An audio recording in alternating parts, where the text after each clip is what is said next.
Hey everybody, it's Chris with Life 180, and I'm here with Galen Nuttall from Canadian Whiteboard Finance, and we are going to talk today about something really fun. We're going to go through Galen's take on the fifth edition of the Becoming Your Own Banker book. This is kind of, I don't know, I when Galen and I started doing these conversations, I had this really deep desire to learn like how the infinite banking concept worked in Canada. Like, because I know you guys have whole life insurance. I know we've covered this on a lot of other videos. But for today, like, let's get into it. I'd love to I'm going to let you kind of run this conversation, and I'll chime in when I feel like, applicable, or when I feel like I have something of value to add. But for those of you watching this, if you haven't gotten this book yet, if you're somebody who's entertaining the idea of getting life insurance or utilizing life insurance as an asset, this is absolutely a book that I would suggest anybody read. I will warn you straight up, it's in order to really enjoy it, you got to be a bit of a nerd. Like there's a lot of numbers, there's a lot of technical stuff. So if you're a nerd like me, you'll enjoy it. Not to scare anyone away, but like this is what some of the pages look like. I mean, it's exactly, it is what it is. It's Yeah.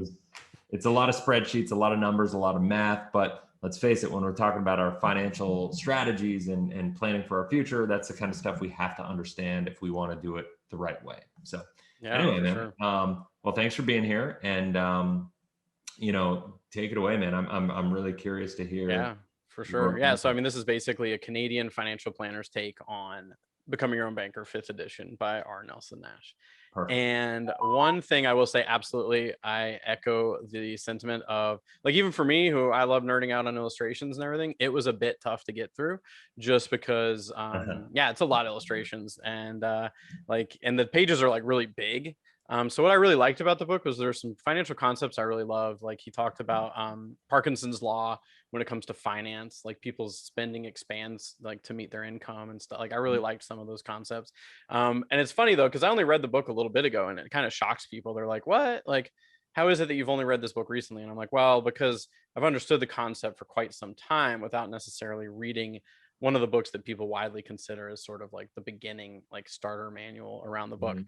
So what's kind of cool is when I went to read the book, I already like know how this stuff works, and I could kind of look at it through the lens of what a lot of people are coming to the table when they meet with me is they've just read the book, or they've read it, or they're about to read it. And so it really helped me kind of like see people, kind of hear some of the things people were talking about. Like Mhm. people would come to me like, "Oh, I want to make sure it's like this or that," and I'm like, "Why are they asking this specific question?" And I realized, oh, that's page 42 of Yeah, like this yeah. book.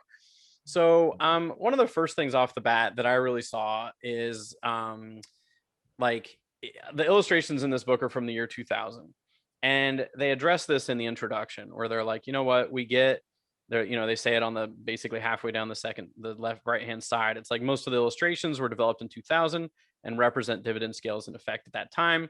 And above that they do say it's not about rates of return. Mhm. And I will say, like, it is not 100% about rates of return, because for people to understand how this is going to work, they have to understand the nature of the tax efficiency, the guarantees, the Mhm. flexibility. Like there's all these other things that get stacked on besides the rate of return. And a lot of people who try to shoot down whole life are like, I can make more money on the market.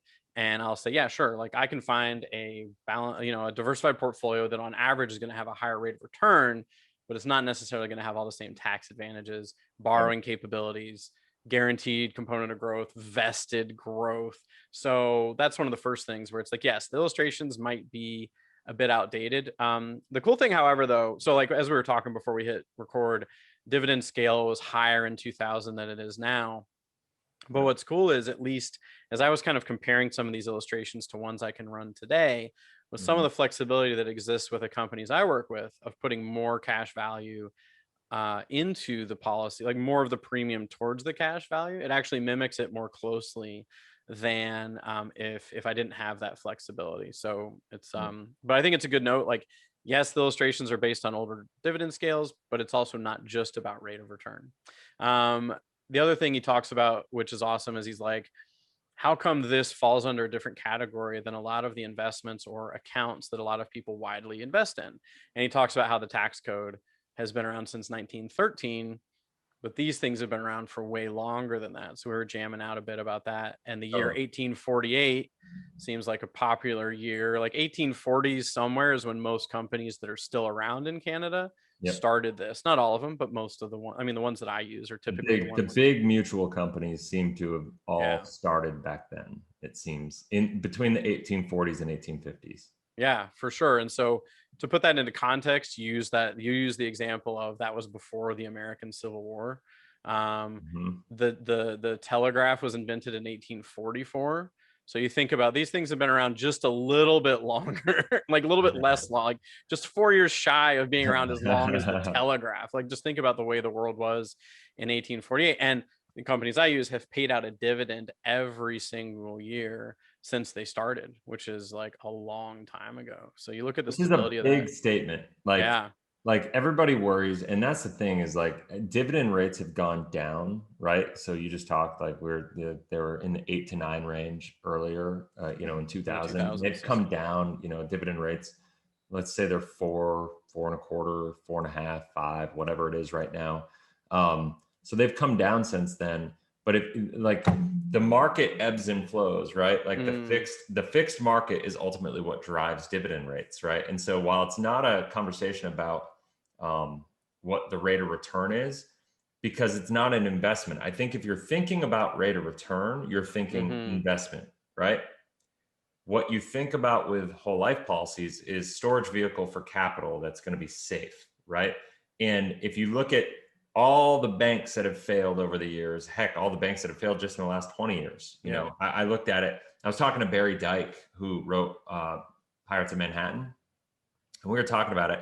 And I want to tell you, there's like 700 something banks in the United States that have failed since 2000, right? Sheesh. Which is insane, That's right? nuts.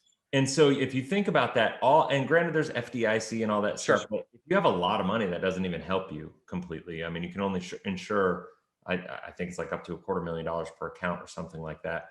But the bottom line is, these companies have been around since the 1850s, and through the Civil War, through every other war, World War World War One, One, World Two, War Three, the Two, Korean War, Vietnam, like Great the Depression, Great Depression, the Great dot-com Recession, crash, 2008, all 2009, those market crash.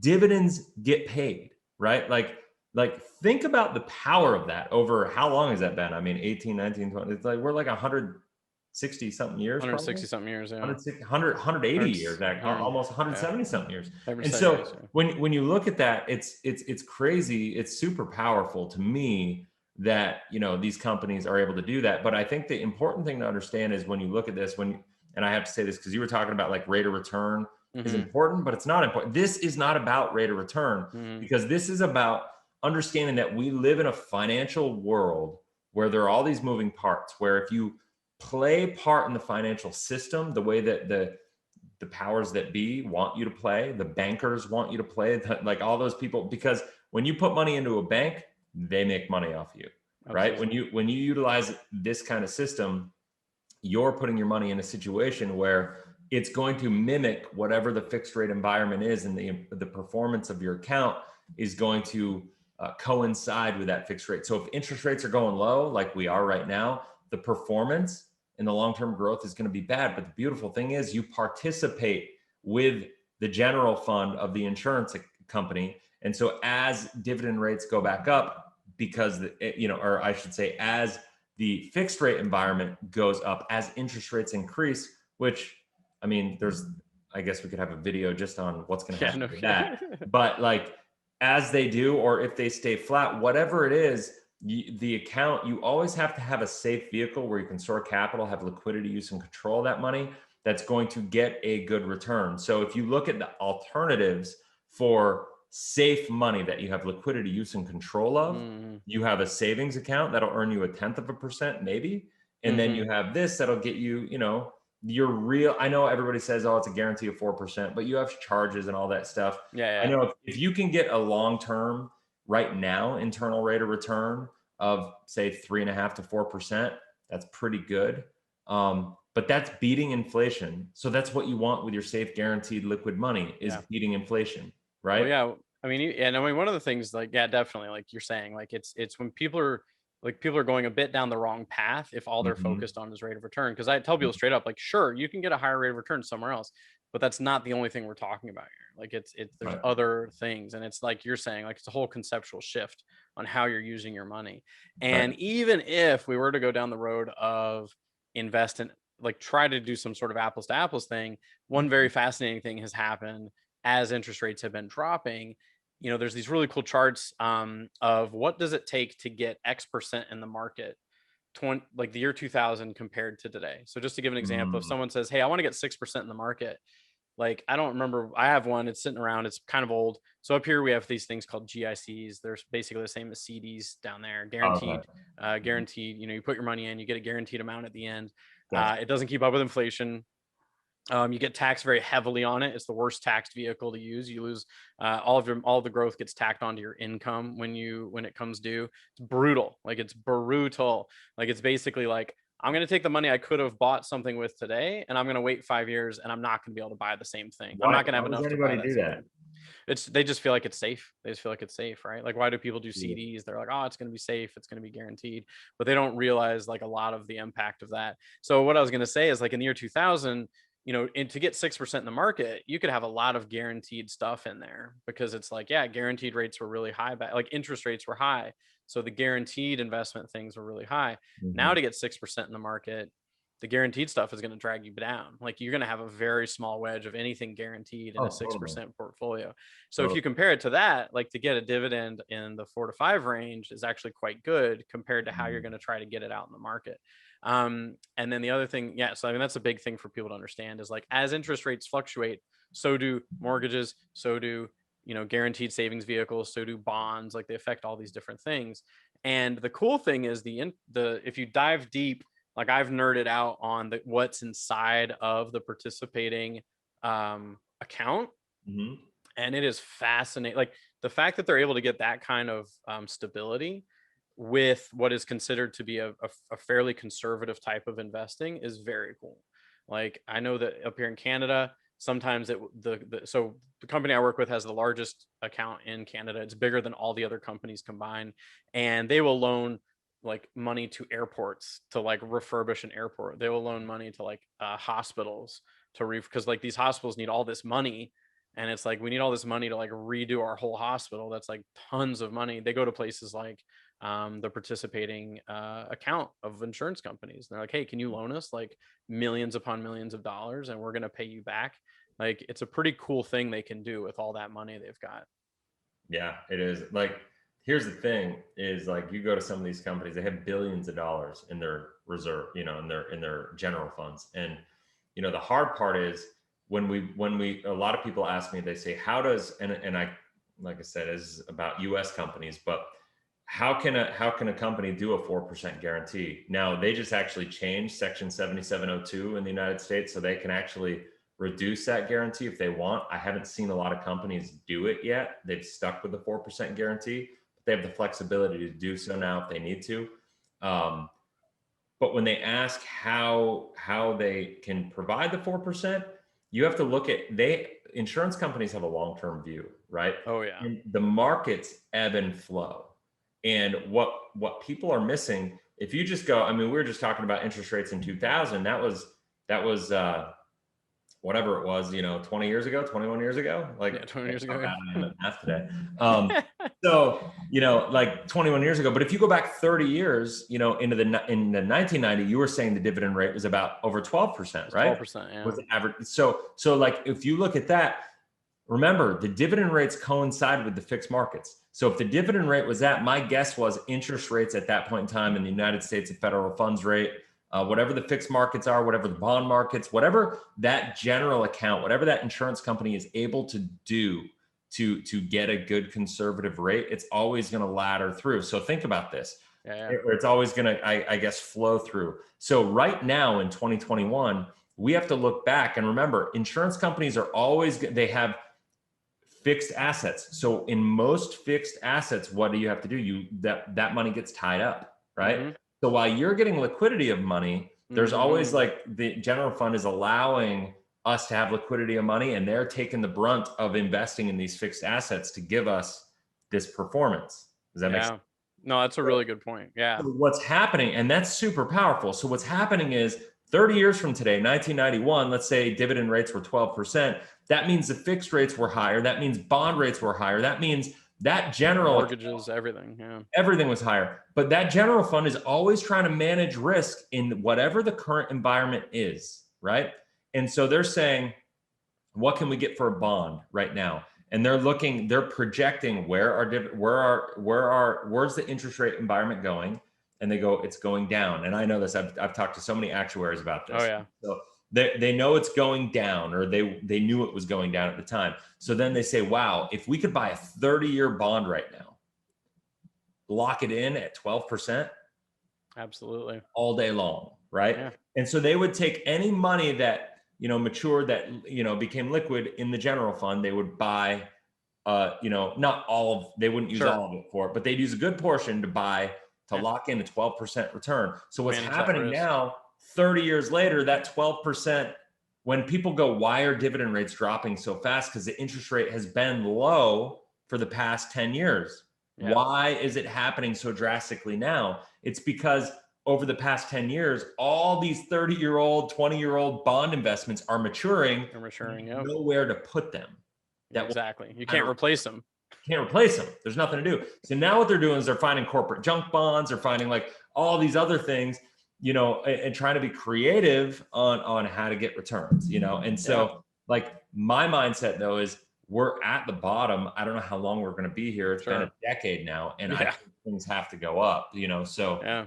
Well, I love what you like. I think really to hammer home that point of, like you were saying, like they are investing in things that are not liquid at all. Mm-hmm. And they're allowing the policyholders to actually have liquid access to that. So like the example I use, like I know one of the par pooled funds was loaning, like I said, millions of dollars to an airport. If I had millions of dollars to loan to an airport and I did it, they'd be paying me back, and that would be great. But it's not like I could say, hey, I need like half of that back today, like, because I'm going to borrow against it and I'm going to use it. They'd be like, no, like you gave me this for 10 years or whatever to renovate my airport. You can't have it back.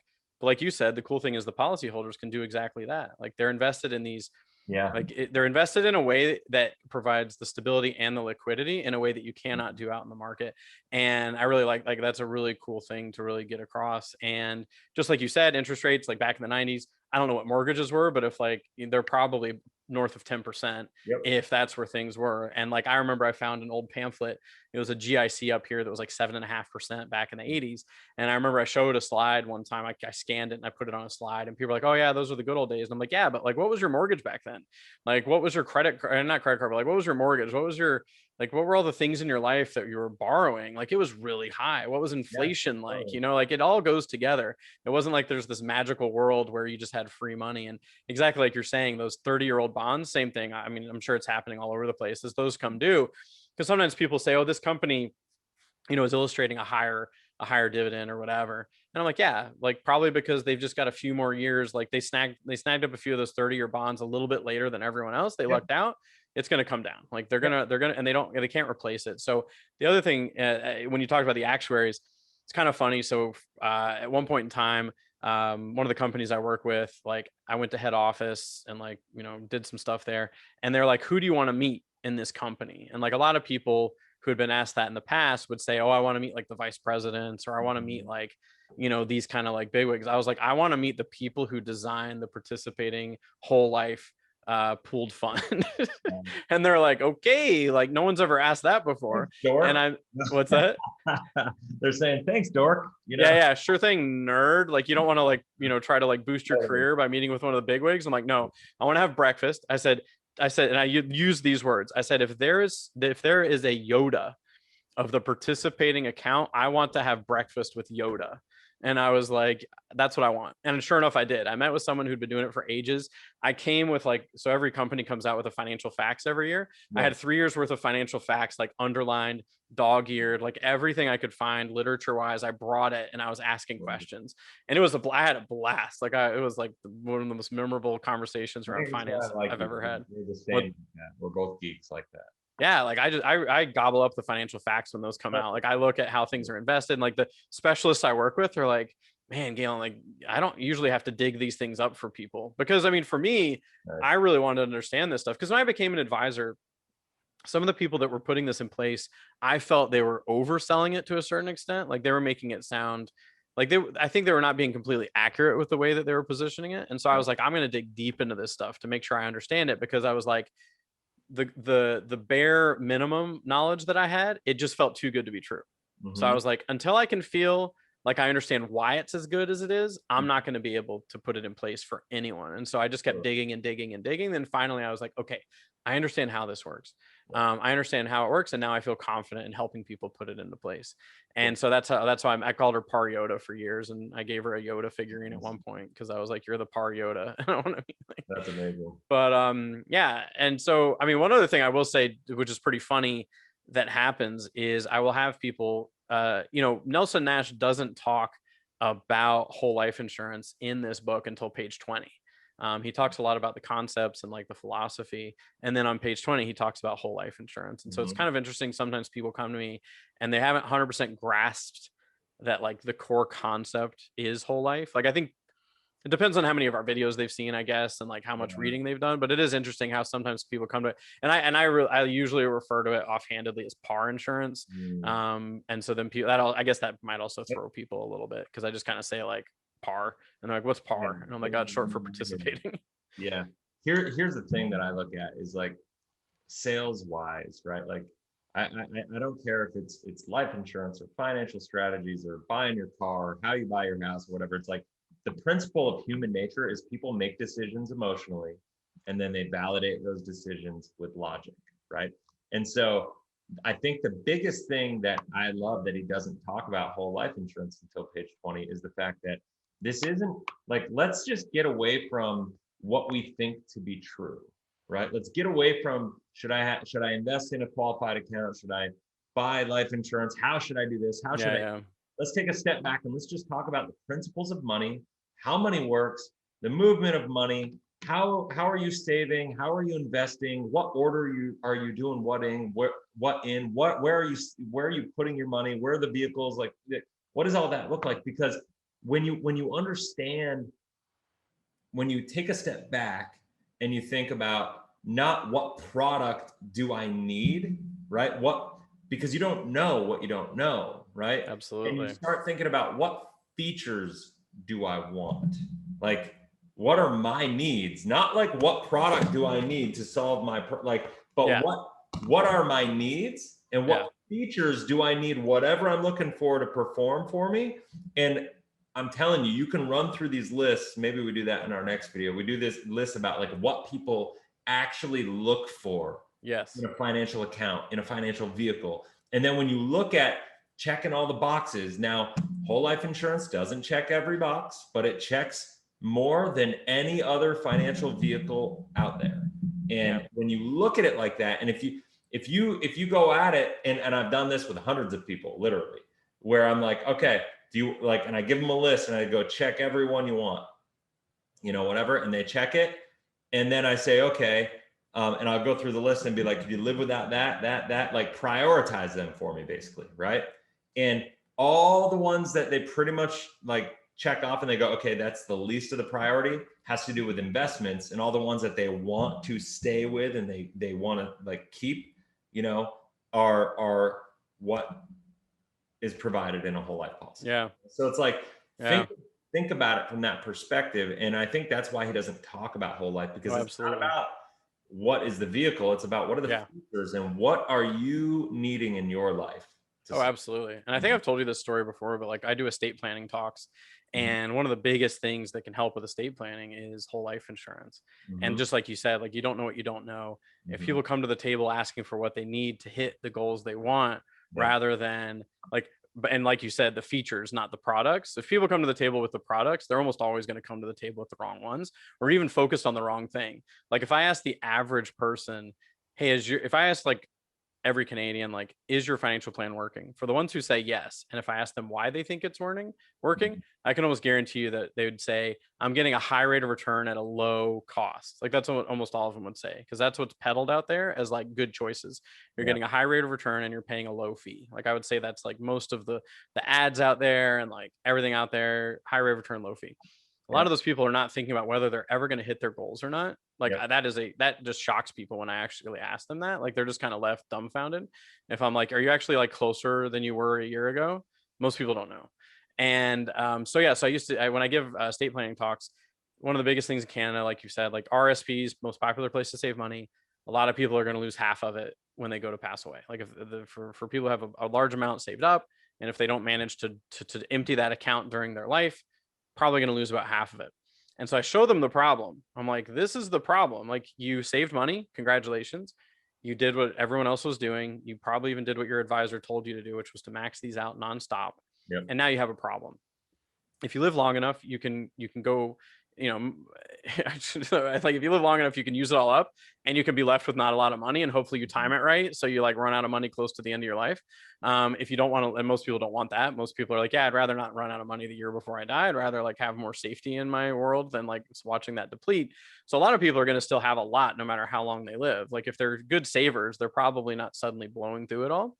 And so I'm like, all right, you know what you guys could use? It's almost like if you could take some of the money that's in here and move it into something that is, the day you put it in, creates a tax-free payout that helps pay the tax bill, a guaranteed component of growth, a dividend component of growth, vested growth. Like once your growth is there, it can't be scaled back. You can borrow against it if you absolutely have to, as a lifeboat. I just started rattling off all the things without saying what it was. Like I just kept going, like a list of like 10 things, outpaces inflation, low fee, blah, blah, blah, blah, blah. And then people at the end are just waiting. They're like, what is he talking about? And I'm like, and you've all heard of this. Does anyone know what it is? And of the 10 times I've asked, like out of every 10 times I've asked that, I think I get about one person who knows what it is. And they'll say life insurance. And then people come up to me and they're like, I don't think that's how it works. Like I've heard of life insurance, or I have life insurance, and I don't think that's how it works.